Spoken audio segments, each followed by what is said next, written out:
Thank you, sir. Appreciate that. They have me hooked up here, and one of the things that got hooked up doesn't have a clip.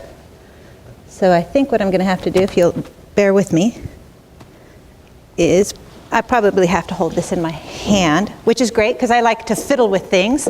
As General Cody said, I come out of academia, the academic community, and my area of study and interest happens to be all things nuclear, and that gets translated in the military as today as WMD. So I want to tell you a little bit about how I got here, and then some ideas that perhaps you guys can take back with you.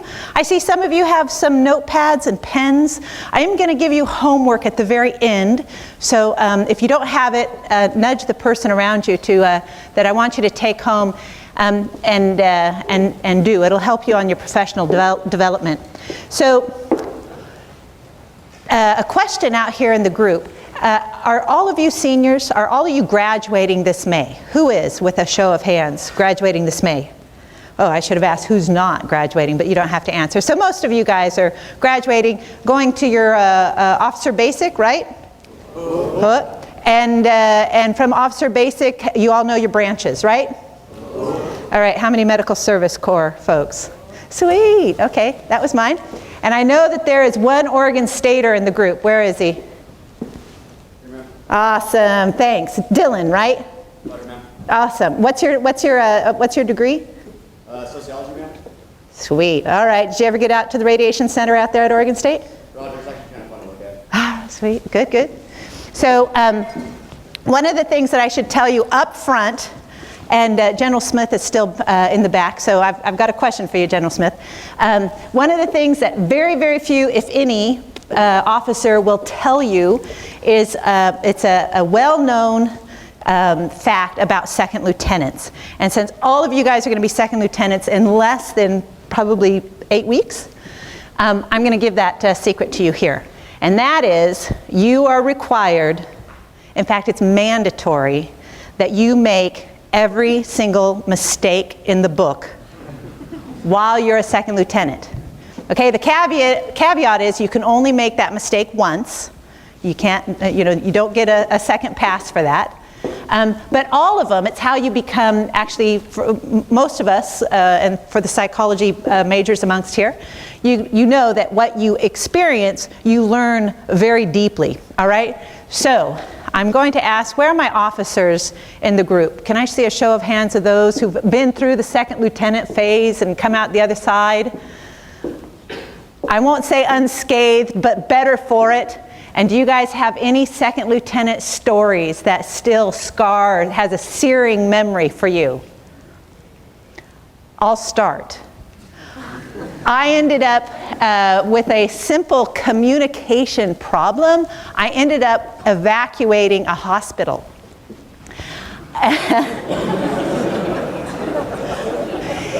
And luckily, because I was a second lieutenant, it was almost expected. In other words, if anyone was going to do it, a second lieutenant would. And it started out very innocuous, right? I was responsible for the emergency kit that we kept at that hospital because of the reactor that was nearby. And so I was in the hospital in the ER. They for some reason kept that kit in the broom closet at in the emergency room. And so I went in, took a look, and there was a bottle of Radiac wash, which is basically bleach, that had bust, and it had gotten all over the base of this container, which was a plastic container, no big deal. So I pull it out, drop it on the counter of the secretary, and said, so I'm here to take a look at our WMD emergency response kit, and I noticed that a bottle of Radiac wash has burst open and it's spilt, so I'm going to take it back and clean it up, and I'll be back. So as I was heading back to the reactor, she calls up the head of the ER and says, we've had a contamination spill, what should we do? So the ER doc calls up the president of the hospital and says, we've got a major contamination problem down here. Do we evacuate the hospital? So anyway, when I got back to the reactor, there was somebody standing on the steps looking at me and, come this way. And what did you say, as I'm carrying my tote, feeling very proud of myself, what did you say that has everybody wanting to know if they should be evacuating a hospital? So I told him, I opened the lid, said, look, radiac wash, bust, I'm here to clean it up, I'm your friend. He said this, and I took as my oh, this is a good lesson to learn, and that is how you address people in areas that they are uncertain or not familiar with makes a huge difference. And so I always have worked on my public speaking and my messaging skill sets ever since. It was a great lesson to learn. So out there in the officer world, anyone, can you at least match that one? You're still active. So am I. Okay. There's some of you who will drink, unfortunately. Then the second lieutenant, Schofield Barracks, Officers Club Friday night, had the only Corvette on the island. Had 4 years, worked all day, going out the back gate of Schofield. 12 o'clock. By myself. The gate was locked. Otherwise, well, probably we should turn around. So I pulled off to the side, was thinking about how am I going to sneak out maybe what I need. So I fell asleep in my pool. 20 minutes later, the MP showed up. Saw the car there, saw the gate. Back up and said, hey, LP, this gate's not open. He goes, well, I'm warning. It's locked. I said, I know. And good Spec 4 and Sergeant. And they said, should you come from the Oak Club? I said, yes. They said, where do you live? I said, down in Popeye Lower. He goes, okay, you think you can drive down there, or would you like us to drive? I said, geez, you want to drive my Corvette? Sure. So off they went. I don't know what they told their sergeant. They drove me home, dropped me off. Came by the next day, wrote down the name, and I kind of tracked them for a while. But because I told the truth, and because I wasn't driving, but I was in the car, they let me off. I don't ever remember leaving the Oak Club.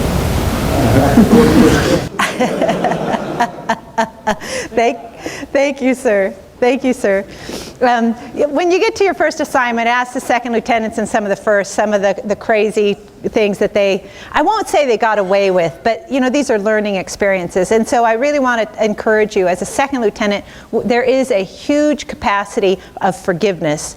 After second lieutenant, not so much, but as a second lieutenant, we really believe that there's just so much for you to learn, and a lot of times you're going to learn through the mistakes you make. So I want to just say that up front, and then talk to you a little bit about the interesting times that we live in. So I graduated in 1986 at the height of the Cold War, when Reagan was out talking about, Star Wars, and we wanted to take care of the evil empire. And when I got to my first assignment, the doctrine was mutually assured destruction. That was kind of the world that I grew up in. I came in as a 72 Alpha, or actually in those days it was a 68 Bravo, that was attached to the Cold War doctrine, and that was in the event of a nuclear strike, and we were battling through the nuclear battlefield, I would sit in the commander's hip pocket and basically say, sir, I know this is the better strategic tactical route to take, but there's too much dose there. You have to send your people this way. So I was the little, voice on the commander's shoulder telling him which way to direct his troops based on the dosage that was occurring there on the nuclear battlefield, all right? Perfect Cold War doctrine. I was on active duty on Gulf War I, and I was a combat developer, which meant that I was looking from an end user perspective of what it was the next thing we needed to be to survive and to fight the next battle or the next war. And what we were up against in the Gulf War I was an amazing threat that took us kind of flat-footed, and that threat was the chemical weapons that Iraq had in their arsenal, as well as the threat of anthrax. And so we were looking across what did we have to protect ourselves against the chem bio threat, and we were really kind of put to our paces to try and figure that out. And you know, those are kind of technologies that you don't go into like Walmart and pull it off the shelf. Those are things that you have to put down back into the research and development community and say, you know, at some point come up with some ideas. And what's interesting is even back then in '91 to come back onto active duty in 2001 to realize that those initial efforts that we had been pushing forward were starting to bear fruit when I came back. So that was pretty exciting. I came off active duty, and when I came back on, what was interesting is the decade that I was a reservist, there was a major paradigm shift. One is we threw out the Cold War doctrine. We were no longer concerned about mutually assured destruction. Instead, everything that was coming out of Congress, Nunn-Lugar, the efforts of the Clinton administration, was all about this problem that the Russians were having with all of these nuclear weapons and nuclear material not being secured, having lost the gates, guns, and guards when the Soviet Union collapsed, and those materials were now moving, right? They were in the black market. They were being smuggled. And so all of a sudden we were confronted with a completely different threat. And that threat was bad stuff in the hands of bad actors. And in fact, even today, it is Obama's greatest threat, right? He has come out and said, the greatest threat to American security is the nuclear material in the hands of a terrorist. Bush said the same thing. Clinton got after that as well. So coming back in, the question is how do we take a Cold War doctrine based assets that now we don't have the doctrine anymore, so they were kind of cut off and floating, and pull those back in for the new threat. So the fun part for me is, and this just tells you kind of how goofy the nuclear engineers in the community will get, is that I graduated the year that Chernobyl occurred. And so I was sent over and part of the response to Chernobyl, and I've come back now at the White House and was working there when Fukushima happened, right? So what's exciting for me was that I knew where all those assets were within the military that could respond. And in that, we learned a lot, the military, the interagency, on what capability we had and what things we needed to build. And that's kind of what I do at the White House. We look around, what are the gaps that we have as a nation to respond to these specific threats and activities, and we try and develop solutions for them. And the nice thing is that at my back, I have the President of the United States of America who can actually say, yes, this is a good idea, and you go do it. And so we get a lot of traction. I'm sure not dissimilar to General Cody as the Vice Chief, that could actually say, yes, we have got this, and we're going to move out on it. So that's kind of a little bit of the activities that I do. As you've heard, we just recently finished up a policy directive that the President signed on countering improvised explosive devices. This was a timely moment in our history, because with the ending of the Iraq and Afghanistan conflict, a lot of stuff that we had built, such as the Joint IED Defeat Organization, JIADO, they were now saying, okay, we were built as a response to this war. We're funded completely in the war supplemental. War supplemental is going away. So where do we see using JIADO as a long-term established base capability? And so those are the kind of questions that we had to ask, as well as we had a policy in the previous administration that looked at preventing terrorist use of explosives in the United States. Well, the challenge in that title is that it took the folks and said, well, it's a domestic policy versus an international policy, and we divided the communities, so defense and state and the intelligence community didn't see themselves in that earlier policy. So what we did is we opened it up, we broadened it, and we knew, seeing these funds and the dollars in the budget, we saw them going down. We said we have to somehow develop policy so that if you needed any kind of asset that was in our toolbox, you could request it, right? And I didn't want to have FBI saying, oh, no, this is ours, you don't have the authorities. And I didn't want DOD to say, oh, it's an Anti-Deficiency Act problem, I can't give this to you. So what we did is we just opened that whole umbrella up and said, whatever it takes so that we can see this as one single whole of government capability, let's do. And where there's added benefit for your department that's singular and unique to your department, we want you to be responsible for adding that into the pool, into the pot, right? So now all of a sudden I have a whole of government capability that in a cross-cut, looking at the budget, I can say instead of a $20 million program in ATF and a $40 million program in FBI and $140 million in DOD, I could now say the whole of government, the US government, is putting $200 million into our countering IED program. Now, we're actually putting in about $4 billion, but to give you an idea of how we're slicing that money. So what were some of the big aha moments for us? One was just getting all of the community who really dig explosives. I mean, they all are really psyched about their business. They are meeting people across the whole of government who are also excited about explosives and love to work on this topic and try and defeat it.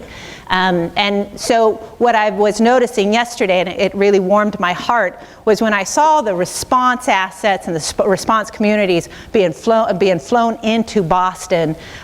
Some of those connections had happened because of what happened at the White House, just breaking down the doors and the models. So.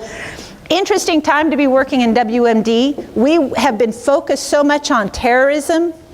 Who would have thought that some nation state would start flirting with disaster by making these, comments about we're going to strike South Korea, we're going to target America.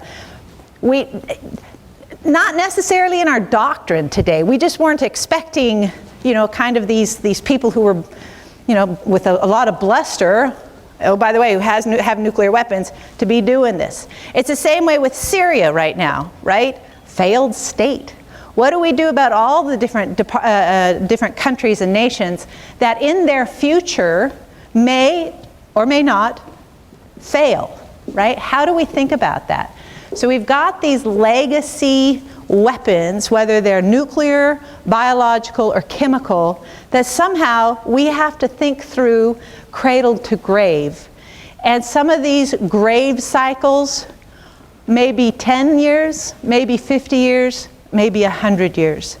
And so my task is to somehow provide you with some of the history, some of the lessons learned, and some of the ideas on how to think about these really atrocious weapons that we've got on this earth that we have to live beside. And so what I wanted to share with you, if you don't mind me kind of taking a little bit of a twist here, is how do I inculcate you so that you can pass on some of this wisdom, right? I see my career as being incredibly successful because I went, not mine, but I lived in a successful cycle in our Earth's history, because I went from a second lieutenant worried about mutually assured destruction to now at the end of my career where I'm looking at bad stuff in bad people's hands. They're different. Existential threat, end of the world as we know it, to really bad day for a lot of people, but not end of the world, right? So it's a very, work with me here, it's a very slow grade up, right? So my hope for you is that as bad as this issue is, you also will see a climb up and out of that pit. And so how do we do it, right? I don't only want to make you successful for when you get into the military in your first 5 years, or even in your first, or even across your career. I want you to be successful so you can make the group 20 years from now successful, so that they can make the group 20 years from then successful. Now, how do I pass a little bit of wisdom on down through to 60 years? The military has figured it out. And we see this in certain societies that have been successful passing from generation to generation. And you pass that kernel, that wisdom, through the value system of the community. And the Army has an amazing value system.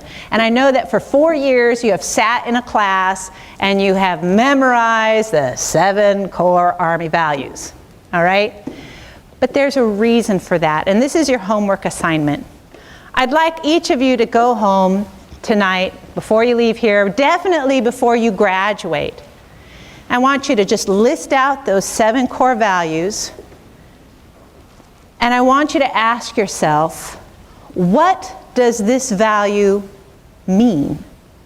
So define it, the definition of this value. What does it mean, and what does it mean to me? The second thing to ask yourself is, why is this value important, both in value of me having it and other people showing it to me? So what it means, why it's important, and then the third and most important one, and this will take your entire career to work on, how do I grow in this value? How do I grow in selfless service? How do I grow in integrity? How do I grow in honor, in duty, in loyalty? How do I grow in personal courage? Because I guarantee you, you could be exponentially greater by the time you're at my time in service than you are today. But it takes commitment. And that's one of the last things I'll just leave you before we open it up to questions. And that was the best advice my dad ever gave me. He said, and he was really big on, on this, and it was the definition of success. He said success can be defined as a farmer who goes out to the field, and success is simply this: when the last farmer has gone home for the night, hoe one more row. In other words, your greatest achievements are not, greatness is not inherited, right? It's the outcome of persistent labor. To do again and again, do the hard things, do the things that go beyond expectation and beyond what you're asked for. Make the world a better place than how you found it. That is our creed. It's my creed anyway, and it guarantees you a better world when you're sitting here, standing up here in my place.